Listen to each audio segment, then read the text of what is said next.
Hello, everyone. I'm Tom Wistrcill. I'm JT Wistrcill. We'd like to welcome you to another edition of From the Couch, NFL Divisional Playoff Weekend. My favorite weekend of the NFL season. Pretty great. And usually a great collection of games. Sometimes there's some upsets, always some craziness that happens. And we had most of those things. So it was a good weekend. So here's what we're going to do. We're going to talk about each game. We're going to spend, maybe a minute or two on each game talking about our impressions of what we saw of the four games. We'll do them chronologically. And then we're going to talk about next week's, the championship games, give a little preview and prediction for which of the two teams will go on to the Super Bowl. So does that sound like a good plan? Sounds great. First episode, we won't be talking about the Steelers, but you still wear the hat, I see. I always will represent and wear the hat. Why wouldn't I? We're talking about the NFL, so next year's our year. Okay. First game Saturday was Rams at Packers. Yeah. And I thought there were some interesting developments during the game. JT, what are your impressions of that Well, if you got some room over on the Packers caboose, I'll hop on in behind you. You've kind of been leading the train for a while, and after that performance, I got to get on board. Especially, the Packers offense scoring 32 points on a really good Rams defense.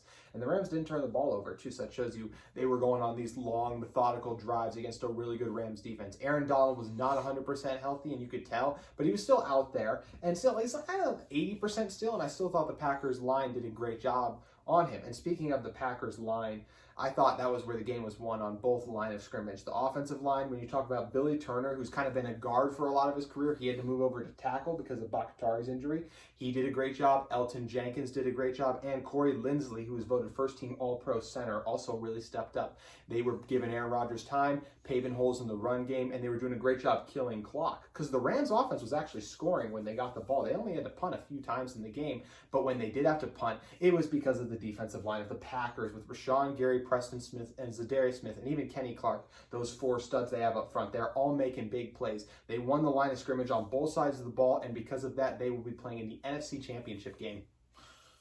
You've learned well. You've listened. You've learned well. You're talking about the line of scrimmage. Whichever line controls the line of scrimmage, that team usually wins the game. That's what happened with the Packers.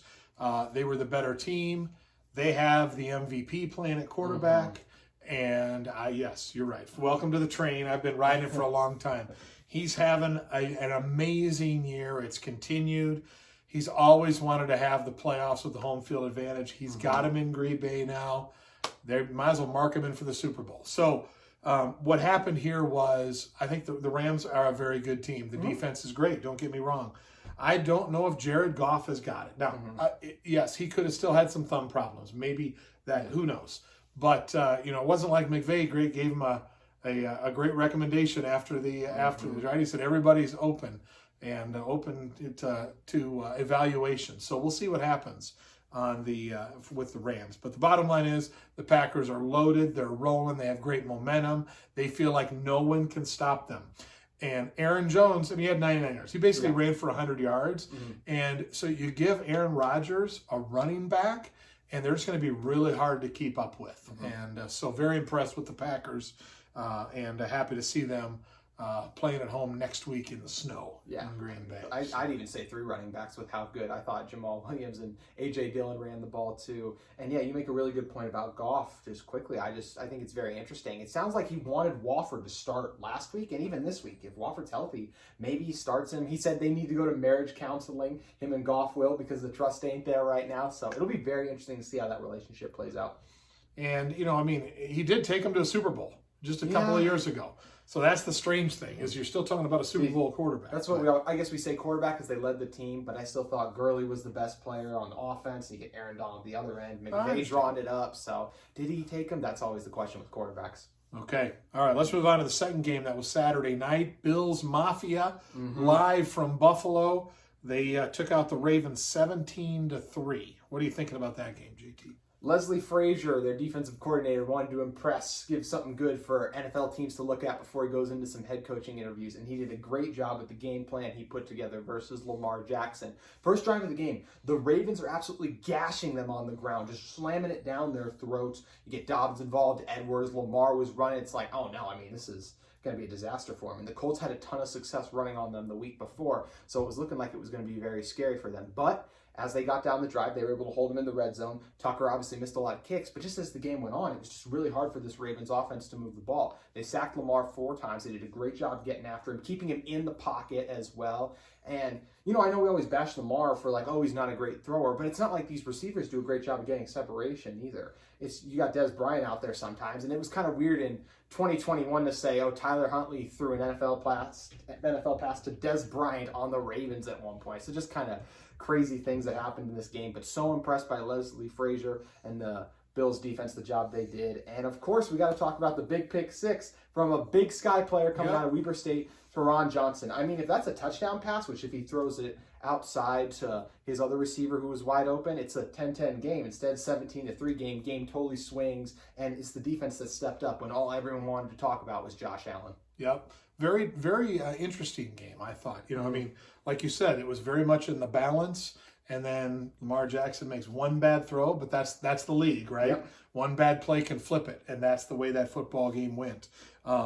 You know, the Ravens outgained them. I mean, just, you know, did kind of, for most of the game, kind of what they wanted to do. They just couldn't score. Then they finally get in position. Lamar makes a mistake, pick 6. You know, and then it was just like, who knew what was going to happen? Because then Lamar was out. Then Huntley's got to come in. Who did look pretty good. Who didn't look bad. Your former Utah guy, Yes. and it didn't look too bad. But nonetheless, the Bills are moving on. But they can't be feeling great about their performance last weekend.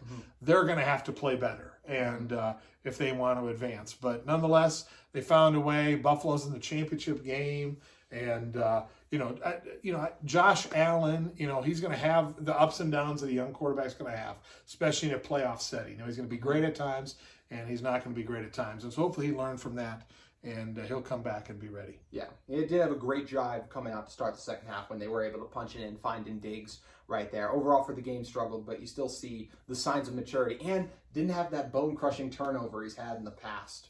Yep, that's exactly right. So, okay, Sunday's game 1 was the Chiefs and Browns. Quite a finish there for obvious reasons with the injury there to Mahomes. But Chiefs came out 22-17. JT, what are your thoughts on that game? I just thought early the Chiefs were the ones who were able to overcome some of the mistakes and the negative plays that happened to them. When you look at the Browns' first drive, Baker gets sacked, and then they have to settle for the long field goal. And then the drive after that for the Browns, you get that holding penalty, and then it puts them back once again. They weren't able to make up the difference.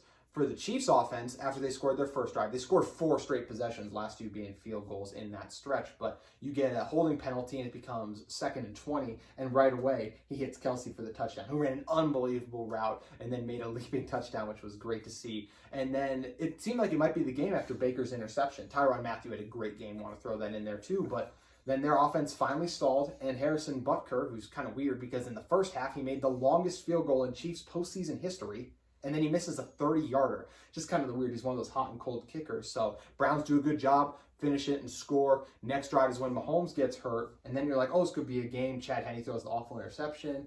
But the Browns have a chance. I think they should have gone for it on 4th. I understand it's 4th and 9, but it's always hard to give it back to the Chiefs. I thought Chris Jones made a great play on the 3rd and long, forcing Baker to throw it quickly by beating his man. And then got to give Andy Reid credit for the late play calling. It was so well done. You just always got to give him credit in those situations. So I was impressed by the Chiefs and their wherewithal as the game went on to come out with a big win.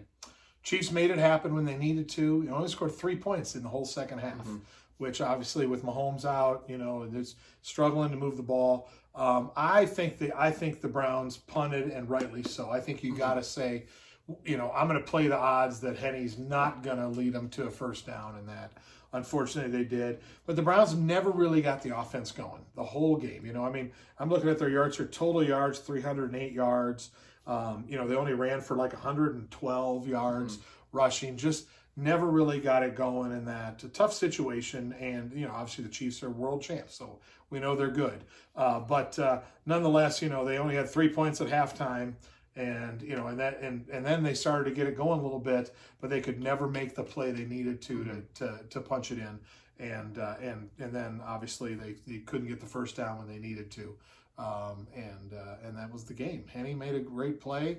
I would have never done what Andy Reid did, but he might have been the only coach in the world who would do that. With a backup quarterback. On 4th down with a backup quarterback there. So credit to the Chiefs. Now the big question is is Mahomes going to play on Sunday or not? I guess, obviously a lot rides on that. They're not near the team without him. And he's fine. Yeah. Don't get me wrong. But he's not an NFL MVP. No. And so we'll see what happens. Who knows? Talk about Bills Mafia could get really lucky if that happens. So. Well, and even not the concussion. How about the toe? It seemed like he was dealing with a toe injury kind of as the game went on, and then he was kind of limping around a little bit. I mean, that could affect him next week even more so than the concussion if he does play. And last thing about this game when we're hitting on quarterback play, I did think Baker played a really good game. I thought he delivered some nice balls. Yes, there were situations where the Chiefs defense stepped up, but still Baker stepped up in a lot of key moments. And I do think there was a time at the season where, should they go to Case Keenum? I firmly believe Baker's the guy now for them. Yeah, I agree. Not a Browns fan, but Baker's okay. So, all right, and then the Sunday night game, the old man tilt, Buccaneers Saints. Tampa goes on the road and wins again. This time in New Orleans, 30-20. Tom Brady's back to the championship game up in Green Bay. So, what are your thoughts on that game? I'm not going to talk about Tom. I'm going to talk about Todd, another defensive coordinator, Todd Bowles, interviewing for head coaching jobs this week. There was actually, I forget who it was. I want to say it was the Eagles, weren't going to speak with him, and then saw the job he did game planning against the Saints offense, and they said, no, we want to bring you back in for that interview now. He was so impressive, and so were the players on the field, especially this Buccaneers secondary, I thought. Held Michael Thomas without a catch. For the game, they did a good job of forcing turnovers. This Buccaneers defense did. They had the big pick Devin White did. Antoine Winfield Jr. with a huge punching that ball out on Jared Cook when they were trailing 20-3. And even Devin White, I mentioned the interception, but he was all over the place. His awesome. Speed was crazy. He had 11 tackles for the game. And they did a good job making sure the Saints could, beat us deep. We're going to make you beat us deep. We know Brees really can't. That was very evident in this game, which is why it's probably his last game. Didn't let Kamara get going and didn't let any of the short routes get under. So impressed by Todd Bowles, and Tom Brady came up in the end clutch. Yep. There's one stat that matters in this game. It's very simple, right? Saints 4 turnovers, Buccaneers 0. Yeah. 4-0. It's a playoff game. 2 fairly evenly matched teams. That's the story of the game. The game's over right there. You give them 4 possessions, and we're talking about giving Tom Brady 4 possessions. He's going to make some things happen. The young guys on defense you talked about, so impressed with their plays they made. But, you could throw the rest of the stats out the window. The bottom line is, and I think anybody with the Saints organization would say that, if the Bucs would have turned the ball over 4 times, the Saints would be going to the championship game. So you got to hold on to the ball. You got to make good decisions. So there we go. So that was last weekend. Let's talk about this coming weekend now. So we got 2 great championship games coming up. Looking forward to that on Sunday. Game 1 on Sunday in the snow in Green Bay. Brady versus A-Rod. So what do you think is going to happen in that game? Well, one huge thing I think is that it sounded like Villa, their awesome defensive tackle, was a huge part of their early season defensive success as their nose tackle seemed like he was done for the year. He's gotten pulled off IR and is actually practicing this week. He could play in this game. When their defense fell off was after he got hurt. They actually had to make some trades and bring some guys in because of how much they missed him. Getting him back is really going to change the game, and it's going to be tough for this Packers offensive line, which I did go about so much, to run it on him and the Ndamukong Suh. I mean, this is one of the best front sevens in football, so I'm really interested to see that battle up front. It's going to be really interesting to see how much is it snowing. Because running the ball, like I said, could be a little difficult, but Rodgers, we know, is going to make some plays. Brady, he has no problem playing in the cold. I'm really excited to see how this game plays out. And I'm going to go with the Buccaneers. I think whenever they've met head-to-head in the past, there's something about Brady. He's played a little bit better sometimes. I think they're hot right now. I think the defense is going to step up, and they're playing well. Like I mentioned last week, the Rams had a lot of success moving the ball on that Packers defense. It was just in the key moments when they got some sacks. And maybe they'll be able to do that this week. And if they can't hit Brady, they'll win. But I think they're going to do a good job protecting him. Those Buccaneers will. And I think Brady and this defense are going to carry him to the W. Wow. Quite a prediction there. So they did play earlier this season in week 6, and the Buccaneers killed them. So it wasn't even much of a game, which was the only time the Packers got their doors blown off all year. So, but this is in Green Bay, and the Packers are at home. It will be snowing a little bit. It's not going to be like 10 feet of snow, but it'll be snowing a little bit. It'll be cold. I agree that the key for me in this will be, let's get past the turnover thing, because that decides any football game, right? If there's not many turnovers, then it's going to be about the running game.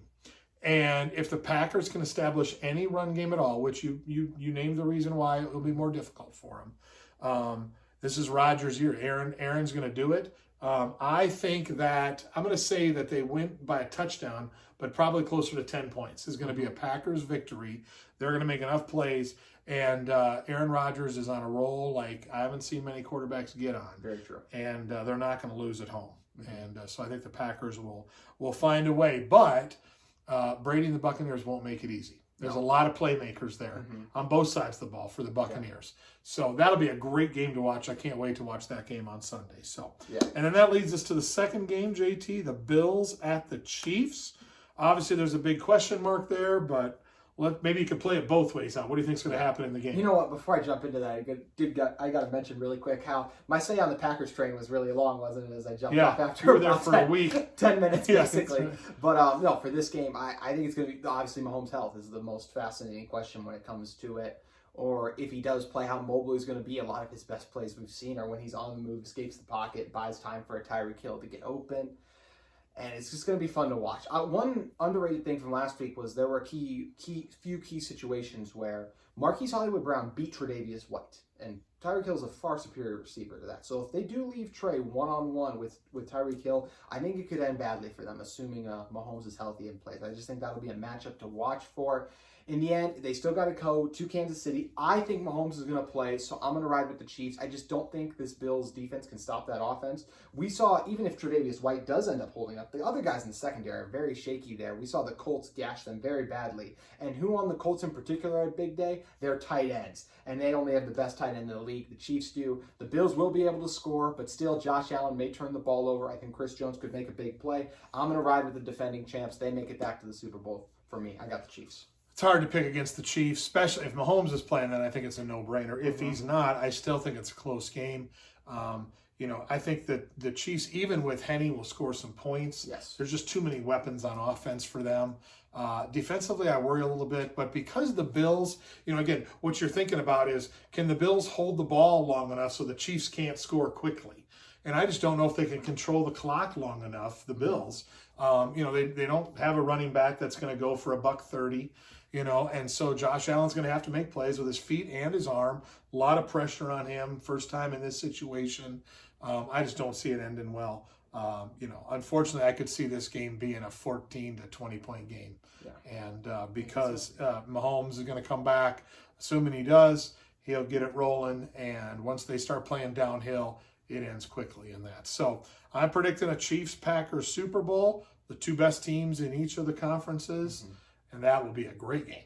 So that's what I'm thinking. That will be a great game, and it's going to be very fun to watch it play out. But I think one of the underrated things is that Henne threw a horrible interception last game. Does a good job marching down the field and just almost throws it up to Tyreek Hill, and they pick it off. He made such a bad mistake, they can go over that now and be like, you never, ever do this again. I almost feel like that's one of those things, like it's a good time to make that awful of a mistake. So that's a plus. And yeah, we hit on the divisional games, but one thing we didn't hit on that's a big storyline is Drew Brees probably just played his final NFL game. When you think of Drew Brees, what are your thoughts on his legacy? Because it's a complicated one, I think. Many times failed in the big moments. Yes. But his stats are unbelievable. He's as accurate a throw of the ball as there's ever been. Longevity and what he's given to the game, been a great citizen.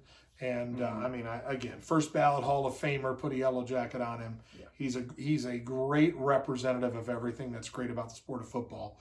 And so, would he like to have some Super Bowl rings, or how many does he have? He has got one. You have one? Just one, right? Yeah. So he'd like to have more.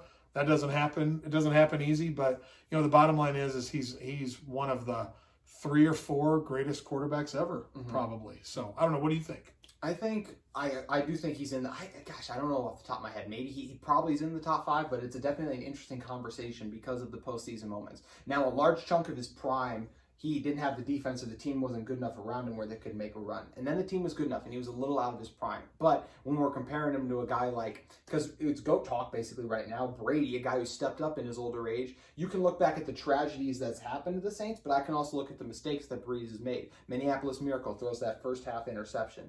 Then the year after that in the Rams game, when they get that awful no PI call, they get the ball first in overtime, and Brees throws an interception there. The Minneapolis Miracle has the year later when they played the Vikings in the playoffs again, he has that bad fumble that Danielle Hunter picks up from him, and then they end up going to score. The Vikings do. win in overtime. And then we just went over this game. He just didn't play well overall in the game. So I think there's a lot of shortcomings, and that's why he will never be the GOAT, but great ambassador, as you mentioned, extremely accurate, and still a great quarterback. We'll just always be thinking, man, if he could have just stepped up like a Brady did. If he could step up in the way that Brady did in those postseason moments, he very well might be the GOAT. So very interesting legacy, and just a conversation I wanted to throw in there as we close this one out. Yeah, no doubt about that. So probably the last game for him. You could see it in his face as he left the field. When you turn back and look, it's just, right. I think we've all had that before.